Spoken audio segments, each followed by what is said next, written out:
ஐயோ அங்க நேரு இருக்காரு எப்படி ஜெயிப்பார்? 2011 உன் நேருல இருந்து எல்லாம் தூக்கி எறிஞ்சாங்க மக்கள். என்ன பேசிட்டு இருக்கீங்க? என்ன அரசியல்? எங்களுக்கு தெரியாத ஐகுமூர்ல ஒரு பெரிய மினிஸ்டர் தூக்கி எறிஞ்சாங்க. ஒரு சைக்கிள் கடைக்காரர் வச்சு ஜெயிச்சாங்க. அதுதான் தமிழ் வெற்றி கழகம். நீ உன் கட்டமைப்புல தூக்கி எறிவர். உன் பொதுச் செயலர்ல தூங்க முடியாம எந்திரிக்க அதுக்கு ஏன் பொதுச் செயலர் எவ்வளவு மேட்டர்? ஏன் பொதுச் செயலர் பார்த்து நீ மீம்ஸ் போட்டுட்டு இருக்க? எந்திரிச்சு ஒரு வாக்கிங் பண்ண சொல்லுவோம் பொதுச் செயலரை.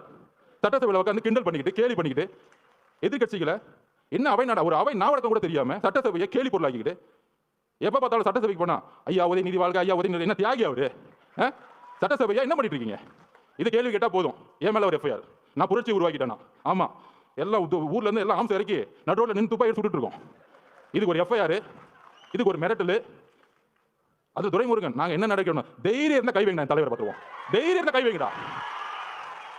என்ன அதிகாரம் இருந்தா போலீஸ் இருந்தா தைரியம் இருந்தா முதல் வீட்டுக்குள்ள போயிடுங்க. நான் கேட்கிறேன் ஒட்டுமொத்த காலேஜில் இருக்க இளைஞர்களும் உங்க வீடு தேடி வருவாங்க. ஞாபகம் வச்சுக்கோங்க. இளைஞர் புரட்சி அந்த புரட்சி தான் 26ல உருவாகிட்டு இருக்கு. நீ காசை கொடுத்து கூட்டிட்டு வருவ.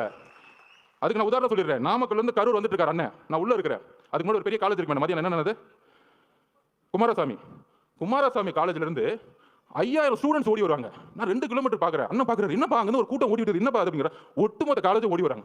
அதுல போன் வர எடுத்து வர கத்தி எடுத்து போன் எடுத்து வந்துட்டு இருக்காங்க. அதுல நண்பர்களே இதுதான் மிகப்பெரிய விஷயம். அதுல 5000 பேத்துல 3000 போது பெண்கள் ஓடி வராங்க. இதுதான் அரசியல் மாற்றம்.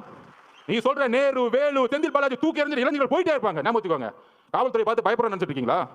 எங்களுக்கு எந்த பயம் இல்ல. நாங்க ஒரே ஒரு கோரிக்கை தான் மக்கள் முன்னாடி வைக்கிறோம். மக்கள் பாதுகாப்புக்கு காவல்துறை தான் பொறுப்பு.